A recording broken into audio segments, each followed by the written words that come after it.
Bhagavate Vasudevaya.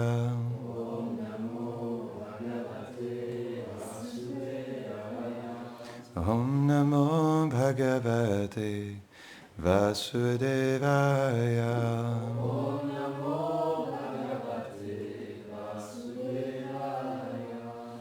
Bonjour, bienvenue à tous à Vrajbhavan.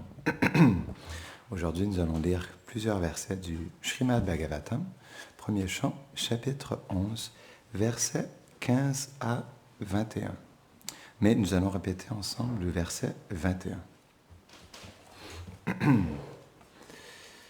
Samamrjita Mahamarga Ratyapana Kachatvadam Shiktam Gandhajale Ruptam Phala Pushpakshatankurai. Traduction. Les rues principales, les chemins secondaires, les rues commerçantes et les trottoirs avaient été nettoyés et aspergés d'eau parfumée. Et partout, des fleurs, des fruits et des graines avaient été répandues. Verset 16. L'entrée de chaque maison de la ville était ornée de pots pleins d'eau, d'encens, de lampes, d'offrandes, de yaourts, de riz, de fruits et de tiges de canne à sucre. Verset 17 à 20. Apprenant que leur cher Seigneur arrivait, le magnanime Vasudeva, Akrura, Ugrasena, Balaram à la puissance surhumaine, Pradyumna, Charudeshna, Samba le fils de Jambavati, s'arrêtèrent de manger, de dormir et quittèrent leurs couches et leurs sièges, tant leur joie et leur enthousiasme étaient grands.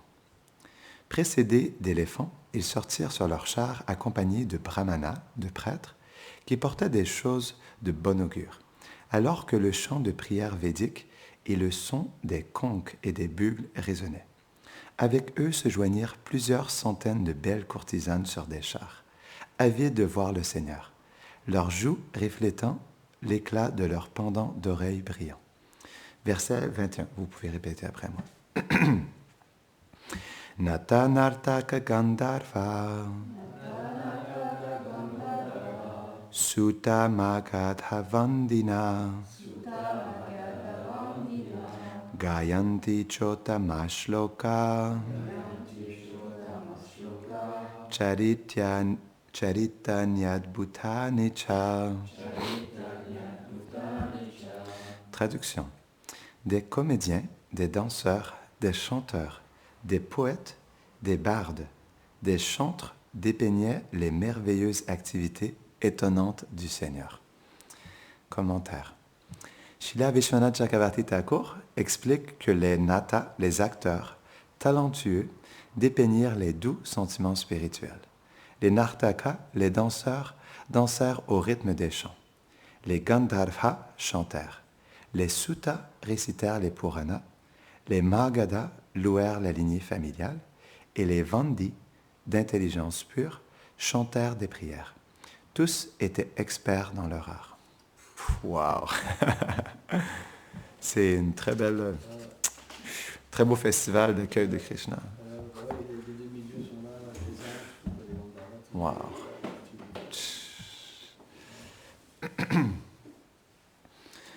Om Agyanatimirandasya Gyananjadashadakayaho Chakshurun Meditam Jena Tasmai Shri Gurave Namaha Shri Chaitanya Manobishtam Stapitam Jena Bhutade Svayam Rupa Kedamayam Dadati Svapadantikam He Krishna Karuna Sindho Dina Bandho Jagatpate Gopesha Gopika Kanta Radha Kanta Namostute Tapta Kanchana Gaurangi Radhe Brindavaneshwari Vrishabhanu Sute Devi Pranamami Hari Priye Vanchakalpatarubhyashta Kripa Sindhubhya eva cha Patitanam Pavanebhyo Vaishnavebhyo Namo Namaha Jaya Shri Krishna Chaitanya Prabhu Nityananda Shri Advaita Gadadhara Shivasadi Gaura Bhakta Vrinda Hare Krishna Krishna Krishna Hare Hare Hare Rama Rama Rama Hare Hare Namaham Vishnu Padaya Krishna Prashtaya Bhutade Srimate Bhaktivedanta Swaminiti Namine Namaste Saraswati Deve Gaudavani Pracharine Nirvishesha Shunnavadi Pashtatade Shatadine. Donc c'était un très beau verset. Ça montre à quel point en fait les dévots du Seigneur, ils apprécient accueillir le Seigneur et c'est pourquoi ils font tant d'arrangements extraordinaires pour accueillir Krishna. Comme Krishna, il est la personne suprême naturellement, on a envie de l'accueillir de la meilleure des manières. En fait, bientôt, on aura le festival de Janmashtami. Et je lisais hier dans le Hari Bhaktivilas, Sanatana Goswami, il expliquait 16 points qu'on devrait observer dans le Janmashtami. Et des points que j'avais jamais entendus auparavant. Ça montre à quel point, en fait, accueillir le Seigneur est quelque chose de très personnel. En fait, dans le Hari Bhaktivilas, Sanatana Goswami, il dit que comme c'est le jour d'apparition de Krishna, on devrait, ce jour-là ou quelques jours avant, on devrait préparer une salle de maternité. Et donc, on sait que Krishna, il est apparu à 2 endroits en même temps. Donc, il est apparu à la fois à Mathura, dans le sein de Devaki, et il est apparu aussi à Gokul, dans le sein de Mary Yashoda. Et Sanatana Goswami, il expliquait qu'on devrait faire une salle de maternité, une à côté de l'autre, une en fait dans la prison de Kamsa, parce qu'on sait que Devaki et Vasudeva étaient emprisonnés dans la prison de Kamsa, et donc on devrait faire une salle de maternité dans une salle de prison, avec des murs, avec des barreaux de fer, avec des chaînes, en fait, pour on pourrait dire, enfermer Vasudeva et Devaki. Et on devrait faire une déité de Devaki qui est allongée, en fait, avec le bébé Krishna sur elle. Et on fait la même chose aussi avec Yashoda à Gokul. Et Yashoda, en fait, c'est un environnement différent. C'est dans sa maison de pâtre, non, de Gopi. Et donc, on la voit, en fait, dans sa chambre, dans sa salle de maternité, allongée sur son lit avec bébé. Non, en fait, c'est expliqué avec sa fille, parce qu'on sait que Mary Yashoda, avant que Yogamaya soit transférée vers Vasudeva et Devaki, elle a pris naissance aussi en même temps, comme une jumelle de Krishna, dans le sein de Mary Yashoda. Et donc, il expliquait Sanatana Goswami, on devrait imaginer Mary Yashoda aussi avec Yogamaya, sa petite fille, en fait, dans ses bras, avec un bâton pour barater le beurre juste à côté d'elle et des items de pâtre, en fait, dans la chambre. Donc, c'est une très belle méditation. Des items, ah, d'accord. Comment on dit en français des items? Des articles. Pardon? Des ustensiles, en fait, des ustensiles de pâtre dans la maison. Donc ça, c'est des belles méditations. Ça nous montre à quel point, en fait, ces festivals, ils sont une méditation pour méditer sur le Seigneur d'une manière très personnelle. Et par rapport à ce que Swamiji il expliquait tout à l'heure, juste avant qu'on commence la classe, il parlait du chant qu'on avait chanté, qui était traditionnel à Vraj. Il expliquait que, justement, il fallait s'imprégner de cette humeur pour pouvoir entrer dans ce chant. Et ça, c'est quelque chose qui est très important. Je voudrais parler de ça aujourd'hui. S'imprégner de l'humeur d'un lieu. Parce que ça, on pourrait dire, c'est le pouvoir de l'association. Krishna, il explique dans la Bhagavad Gita que selon l'association qu'on prend des modes de la nature, que ce soit la passion, l'ignorance ou la vertu, on se nourrit de ces modes, en fait. Tellement que lorsqu'on quitte notre corps, les modes de la nature avec lesquels on s'est le plus associé, c'est comme un parfum, en fait. Nous sentons le parfum que ce soit peut-être la passion, l'ignorance à la vertu, et comme nous sommes enivrés de ce parfum, lorsque nous quittons notre corps, c'est comme un parfum qui se transfère, en fait, dans notre prochaine destination et qui amène avec lui, en fait, un certain corps, avec certains sens, avec un certain mental, puis un certain environnement. Non. Ça, c'est par le pouvoir de l'association. Parce qu'une personne s'est trop absorbée dans le mode de l'ignorance, elle naîtra ensuite dans le mode de l'ignorance. Mais c'est la même chose aussi avec la dévotion. Lorsqu'on entre dans un lieu sacré comme celui-là, c'est une énergie qui est empreinte d'amour pour le Seigneur et de dévotion. Donc, pour être en mesure, en fait, d'entrer dans cette énergie, on doit s'imprégner, en fait, de l'association de ce lieu. Et ce que ça veut dire, on doit laisser derrière soi, en fait, notre attachement au mode de la nature. C'est pourquoi, par exemple, lorsqu'on entre dans la salle de temple, il y a une clochette, en fait. Et on doit frapper 3 fois la clochette. Et ça veut dire, en fait, on laisse derrière nous notre faux ego. On laisse derrière nous notre identité matérielle et on entre comme un serviteur, non, du Seigneur. C'est ça le sens, en fait, de la clochette. C'est pourquoi, quand on rentre dans le temple, on doit s'imprégner. Et s'imprégner veut dire de lâcher prise, en fait, sur notre identité. Lâcher prise sur les modes de la nature. Par exemple, lorsqu'on vient le matin, on peut être fatigué, on se lève à 4h30, on vient faire le Mangalarti. Et naturellement, le corps, il est dans le tamas, il est dans l'ignorance.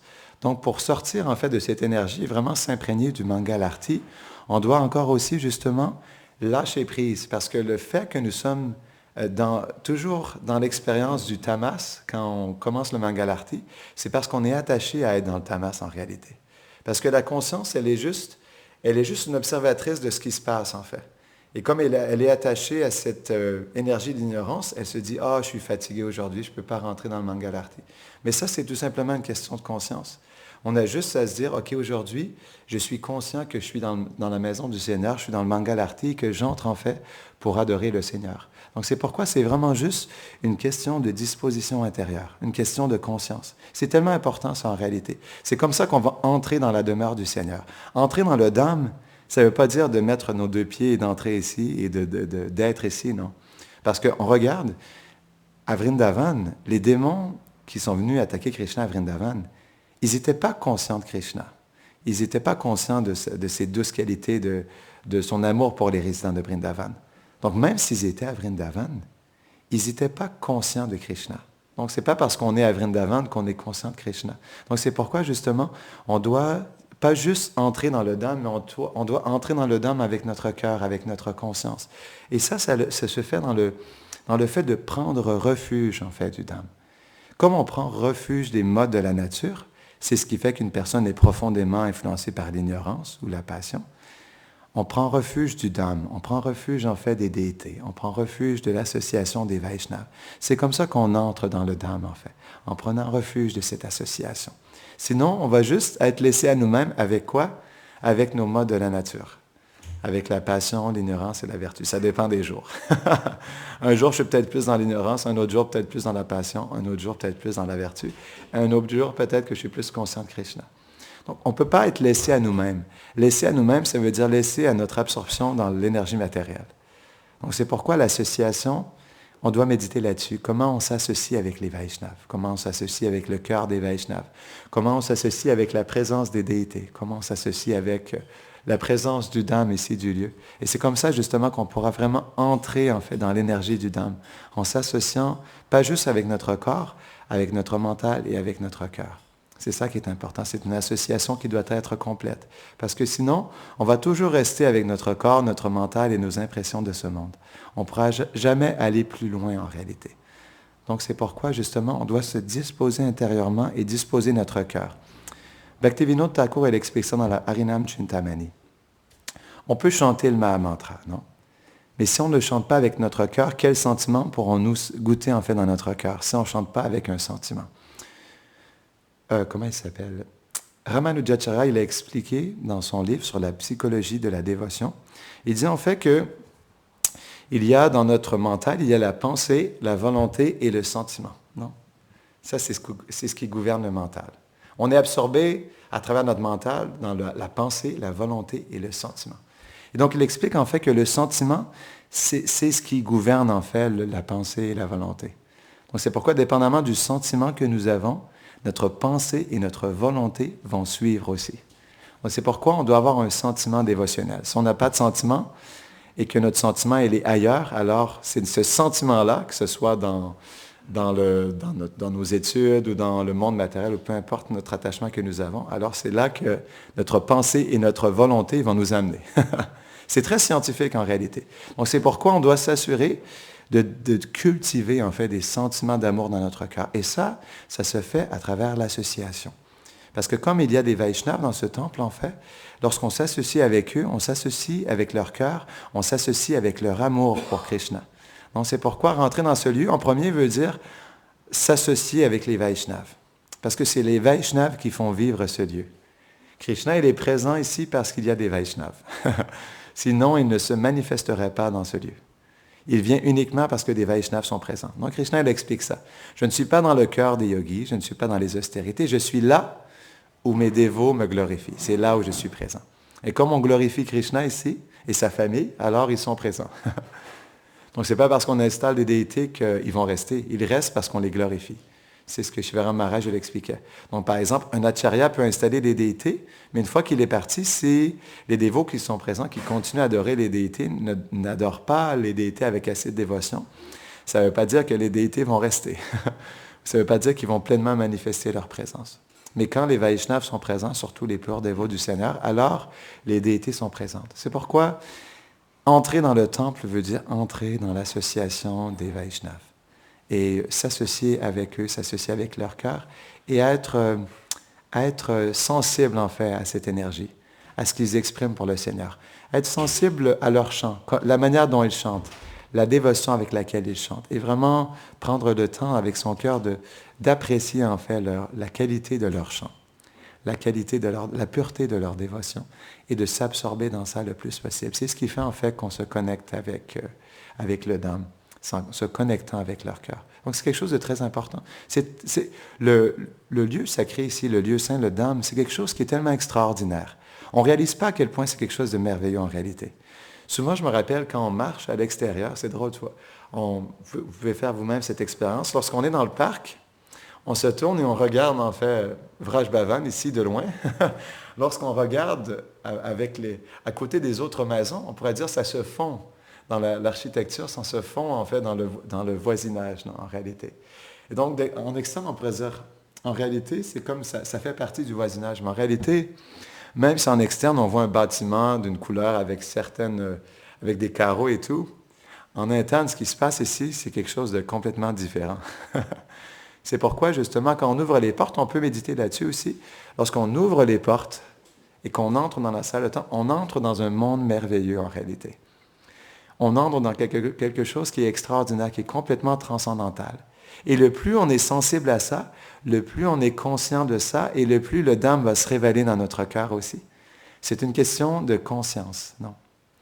À quel point nous sommes conscients d'énergie matérielle, à quel point cette énergie va nous influencer. C'est exactement le même principe en réalité. Non? On est tellement absorbé dans les modes de la nature que nous sommes experts à les savourer. Nous sommes experts à savourer le mode de l'ignorance, la passion et la vertu. Non? Tellement nous nous sommes associés depuis longtemps avec ces choses.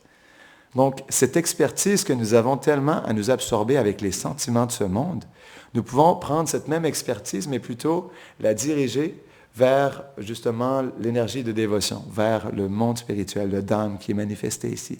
C'est la même propension, non? C'est sa propension. Pardon? C'est la même tendance, sauf que c'est dirigé vers Krishna et sa demeure. C'est la même tendance en réalité. Donc, on doit justement prendre le temps de se concentrer vers cette réalité qui se manifeste ici. Et ça se fait à travers le pouvoir de l'association. Donc, j'aimerais partager une petite histoire aujourd'hui. Est-ce qu'on a du temps? Oui. Parce que, justement, d'entendre parler des divertissements de Krishna, c'est quelque chose qui est extrêmement important. Parce que c'est quelque chose qui purifie le cœur. On voit que les gens dans ce monde, ils sont profondément attachés à entendre parler des nouvelles. Non? Il y a tellement de nouvelles à tous les jours qu'on peut écouter à la radio, qu'on peut regarder à la télévision. Il y a tellement de romans qu'on peut lire, tellement de films qu'on peut regarder. Ça, c'est la tendance dans l'être, en fait, d'être captivé par des divertissements. Parce que l'être, à la base, elle est faite pour s'absorber dans des divertissements, en réalité. Encore une fois, cette tendance, elle est faite à travers les divertissements de ce monde. Non? C'est pourquoi, comme cette tendance, elle est là chez l'être, naturellement, l'être, elle est attirée par des divertissements. Et donc, le fait d'écouter les divertissements du Seigneur, c'est quelque chose qui attire l'âme. Parce que ce sont des divertissements qui sont merveilleux. C'est ce qui fait que Krishna, en fait, il est la personne originelle. Parce qu'il accomplit des lila madhurya, des divertissements qui sont doux et merveilleux, que aucune autre incarnation du Seigneur n'accomplit avec une telle douceur, non? Et avec un tel amour. Donc, j'aimerais vous partager un divertissement à Javat. Et vous allez voir que c'est quelque chose qui est très, très doux. En fait, un jour, Radharani, elle était dans sa maison à Javat. On comprend que sa mère, Jatila, elle ne souhaite pas que Radharani, elle quitte la maison parce qu'elle a peur que Radha rencontre Krishna. On avait déjà expliqué ça dans d'autres divertissements.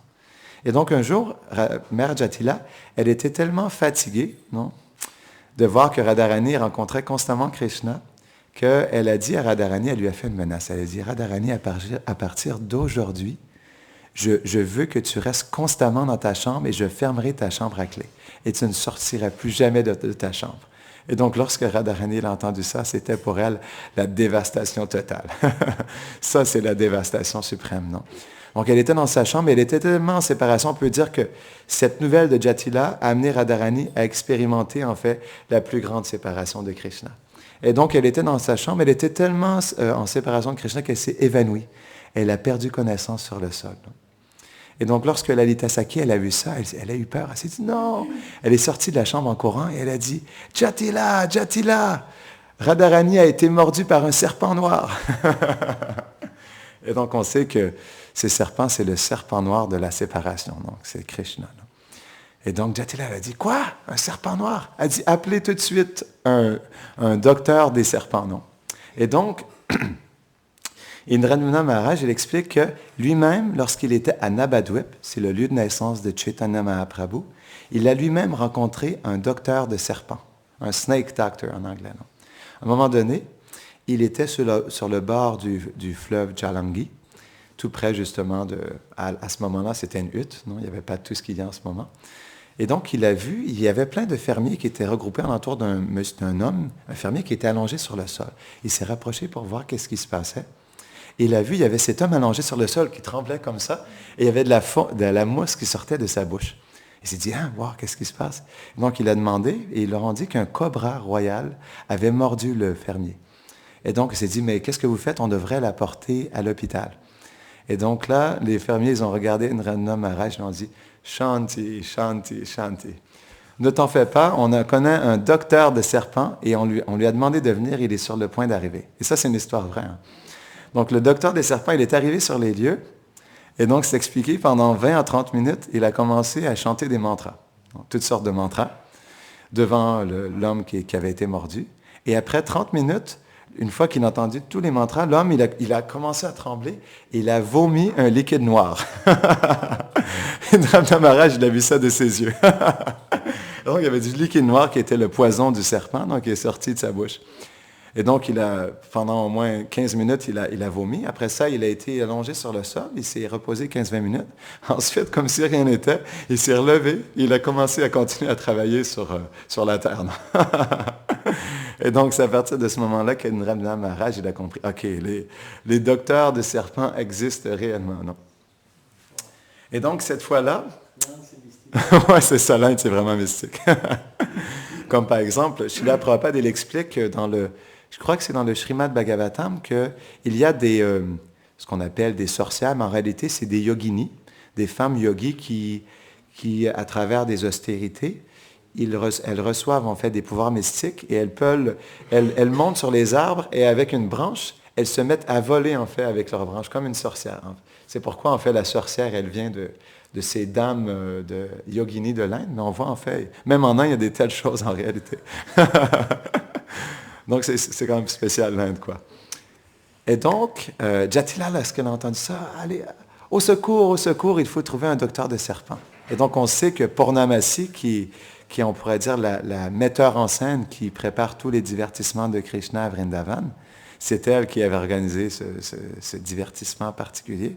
Et donc, lorsque Jatila, elle est sortie, elle a couru, elle est sortie de la maison, et qui elle voit lorsqu'elle sort? Purnamasi.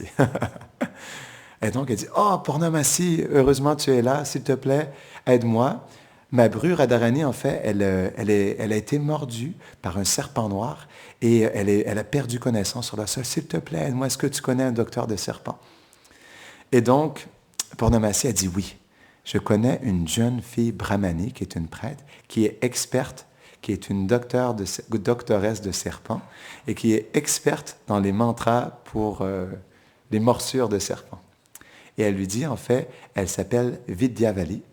Et si tu veux, je peux t'amener à la rencontrer. Là, Jatila a dit, oui, s'il te plaît, sauve ma bru. Donc, ensemble, ils vont rencontrer cette doctoresse de serpent qui était nulle autre que Krishna, qui était déguisée en doctoresse. Donc, ils vont voir cette jeune fille, Vidyavali. Et donc, premièrement, là, lorsque Jatila, donc, elle leur ouvre la porte, et lorsqu'il voit cette jeune doctoresse, premièrement, Jatila, elle a été fascinée par la beauté de cette jeune fille. Elle s'est dit, mais c'est bizarre, lorsque je la regarde, c'est comme si je l'avais déjà rencontrée. Elle me semble familière. Je ne sais pas pourquoi, mais j'apprécie tellement ses beaux yeux pareils au lotus qui vont jusqu'ici. Elle a un si beau nez comme comme le sésame, et elle a de si belles lèvres rouges et une rangée de belles dents, en fait, comme des grains de riz blanc. Non? Je me dis, mais qui est cette belle jeune fille? Et donc, elle avait un doute. Non, c'est quand même Jatila.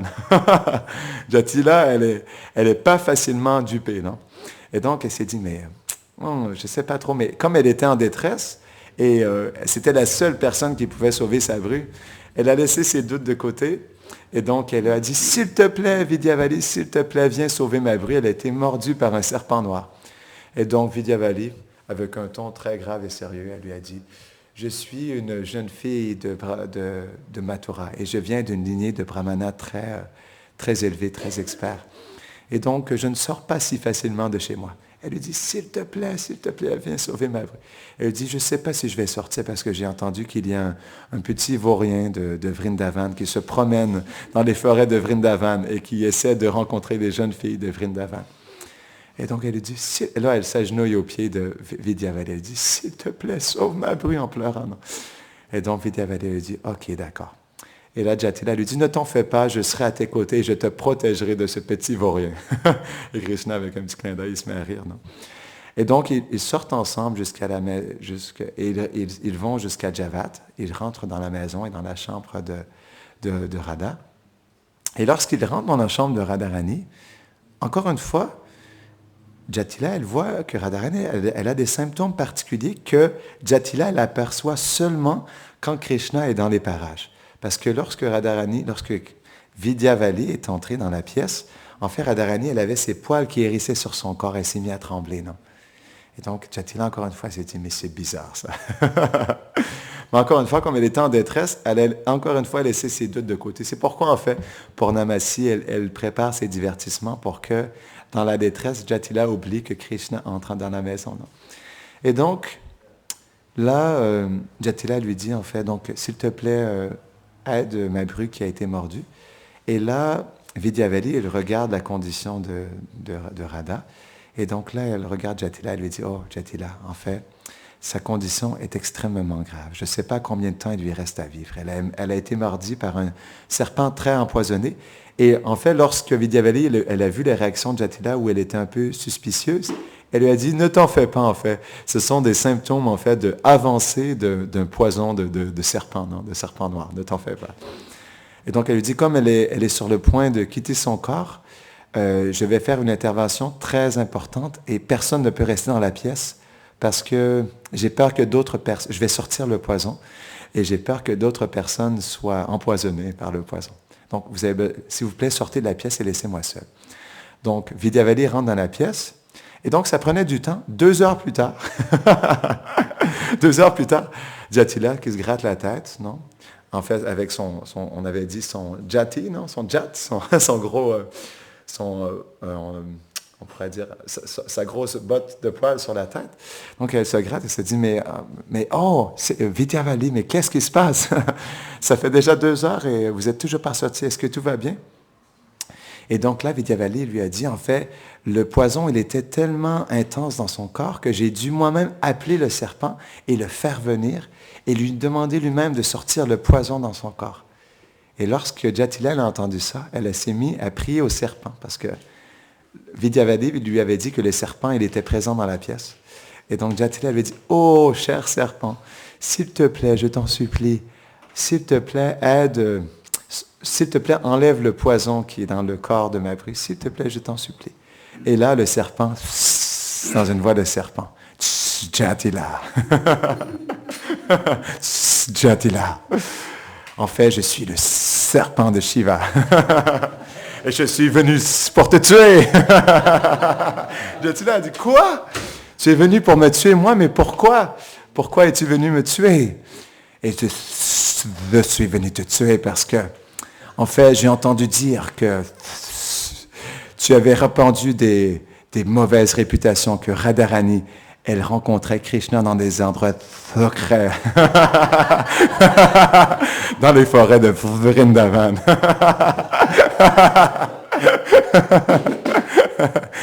Et donc, mais elle dit, qu'est-ce que je peux faire? S'il te plaît, je suis désolé, pardonne-moi. Et le serpent, il a dit, en fait, pour te faire pardonner, je veux que tu ailles partout dans les villages de Vrindavan et que tu demandes pardon et que tu réclames sur tous les toits de Vrindavan que, en fait, tout ça, c'était des mensonges et que tu es, en réalité, Radharani, elle est la jeune fille la plus chaste de Vrindavan. Et donc, Jatila a dit, tout ce que tu veux, s'il te plaît, mais sauve ma jeune fille.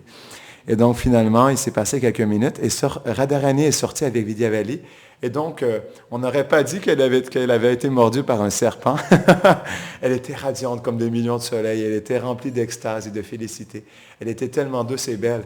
Et donc, quand Jatila, elle a vu ça, en fait, ça ne termine pas là. Quand Jatila, elle a vu ça, elle était tellement touchée, en fait, elle était tellement touchée par ce que Vidyavali, elle avait fait.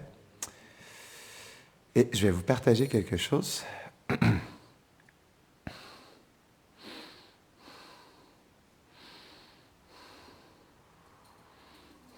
sera pas bien long.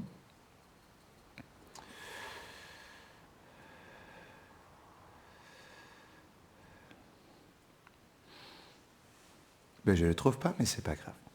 Donc, en fait, c'est expliqué Jatila lorsqu'elle a vu en fait Vidyavali et Radharani, elle était tellement touchée, elle a demandé à Radharani, elle lui a dit en fait, comme cette jeune fille t'a sauvé la vie, je t'ordonne de l'étreindre en fait profondément.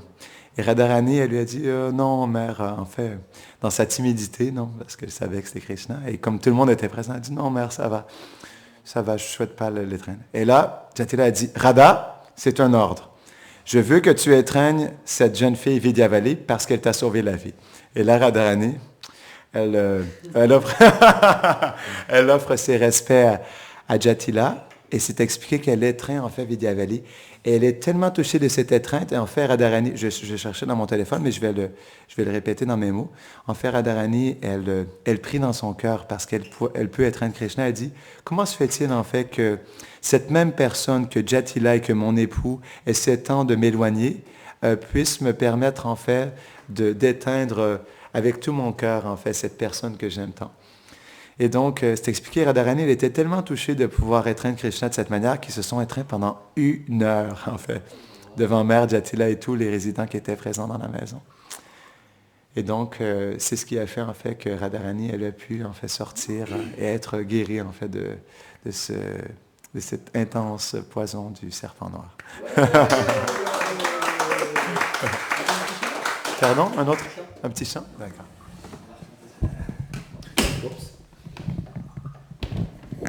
On peut avoir là. Prinangam.